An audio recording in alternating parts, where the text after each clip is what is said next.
Hello दोस्तों, आप लोग कैसे हैं। आप लोग का हमारे यूट्यूब चैनल एजुकेशन प्लेटफॉर्म पर स्वागत है। तो आज हम लेकर फिर आए हैं आप लोगों के लिए क्लास 9th के केमिस्ट्री के कुछ महत्वपूर्ण ऑब्जेक्टिव चैप्टर वाइज हम लोग डिस्कशन करेंगे। तो चलिए देखते हैं कि आज का हमारा पहला और एनसीईआरटी का क्वेश्चन है। तो देखेंगे क्या किस प्रकार का क्वेश्चन है हमारा। तो पहला क्वेश्चन है कि ठोस को उनके घटक कणों की व्यवस्था में मौजूद आदेश की प्रकृति के आधार पर डैश के रूप में वर्गीकृत किया जा सकता है। ठोस को उनके घटक कणों की कणों की व्यवस्था में मौजूद आदेश की प्रकृति के आधार पर डैश के रूप में वर्गीकृत किया जा सकता है। तो पहला ऑप्शन आपका है क्रिस्टलीय या अनाकार, धात्विक या अधात्विक। तीसरा ऑप्शन आपका चुंबकीय या अनुचुंबकीय और चौथा ऑप्शन है आपका सुचालक या कुचालक। तो हम लोग देखते हैं कि क्या हमारा ये क्वेश्चन है।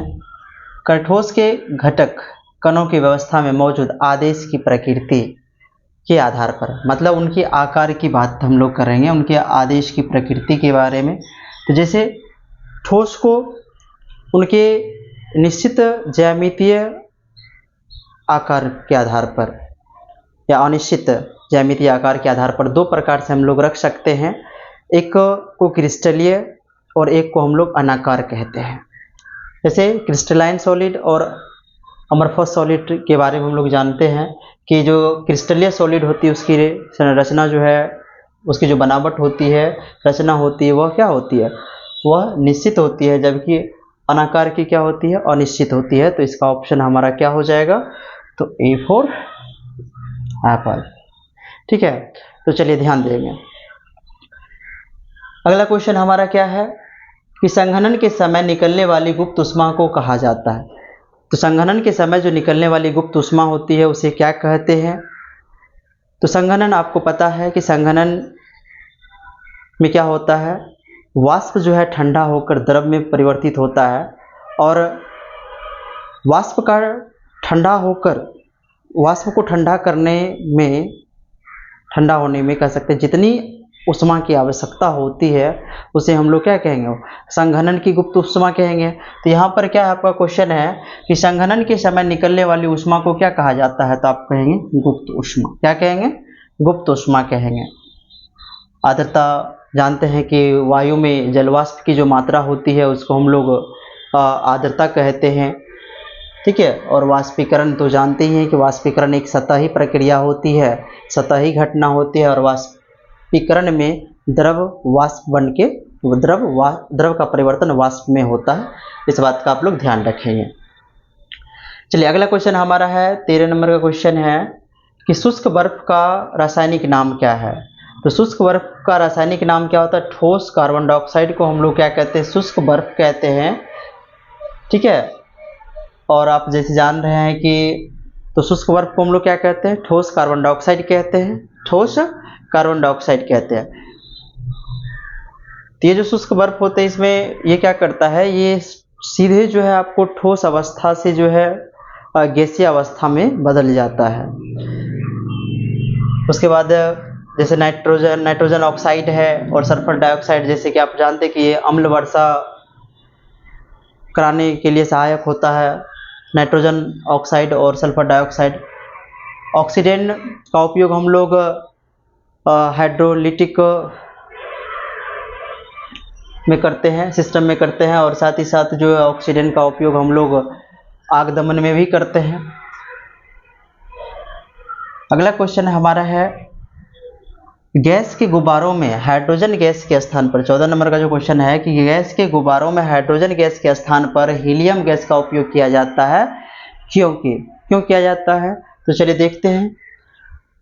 करें कि क्योंकि यह पहला ऑप्शन हाइड्रोजन की तुलना में हल्की होती है, हाइड्रोजन की तुलना में अधिक प्रचुर मात्रा में होती है, और यह अदाह है या अधिक अस्थायी। तो आप ध्यान रखेंगे कि इससे ये जो हाइड्रोजन की है ना, गैस के गुब्बारों में हाइड्रोजन गैस के स्थान पर हीलियम गैस का उपयोग किया जाता है, क्योंकि यह जो होता है अदाह्य होता है। क्या होता है? ये अदाह्य होता है। ठीक है, आप याद रखेंगे। जैसे सबसे हल्की जो तत्व होती है वो आपका हाइड्रोजन सबसे हल्का तत्व होता है। उसके बाद है 15 नंबर का जो क्वेश्चन है हमारा कि उच्च उन्नतांश पर जल कम तापमान पर उबल जाता है, क्यों? क्योंकि वायु का दाब कम होता है, बाहर का तापमान कम होता है, गुप्त ऊष्मा कम होता है, इनमें से कोई नहीं। तो ये उन्नतांश कहने का मतलब, उच्च उन्नतांश कहने का मतलब क्या होगा कि ऊंचाई से ये संबंधित है। जैसे जैसे ऊंचाई बढ़ती चली जाएगी, है ना, तो वैसे वैसे हमारा क्या होगा, जो दाब होगा वह कम होता चला जाएगा, और दाब कम होने के कारण क्या होता है, वहाँ क्वथनांक कम हो जाता है, जिसके कारण जो है कम ताप पर भी वह उबल जाता है। तो कह रहा है कि उच्च उन्नतांश पर जल कम तापमान पर उबल जाता है, क्योंकि वायु का दाब क्या हो जाता है, धीरे धीरे कम हो जाता है। तो आगे देखिए क्या है हमारा 16 नंबर का क्वेश्चन। कह रहा है गैसों को डैश करके तरलीकृत किया जाता है।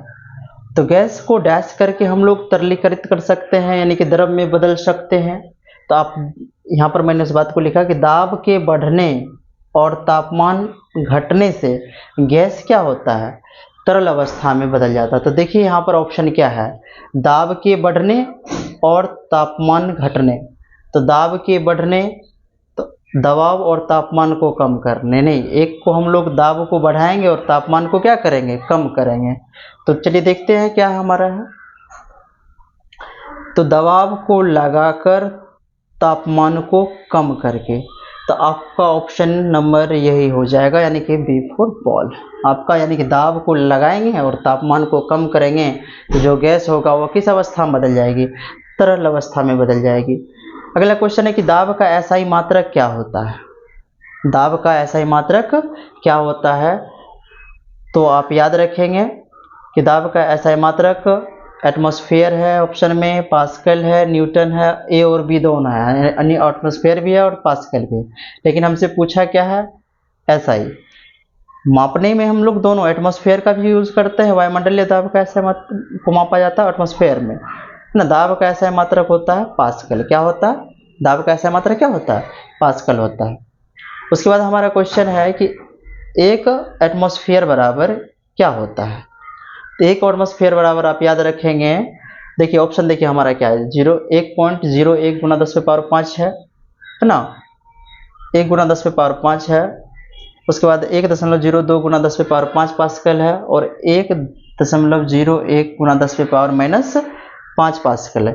तो इनमें से कौन सा ऑप्शन हमारा हो जाएगा, ए फॉर एप्पल, यानी कि एक एटमॉस्फेयर बराबर 1.01 गुना 10⁻⁵ क्या होता है, 5 पास्कल होता है।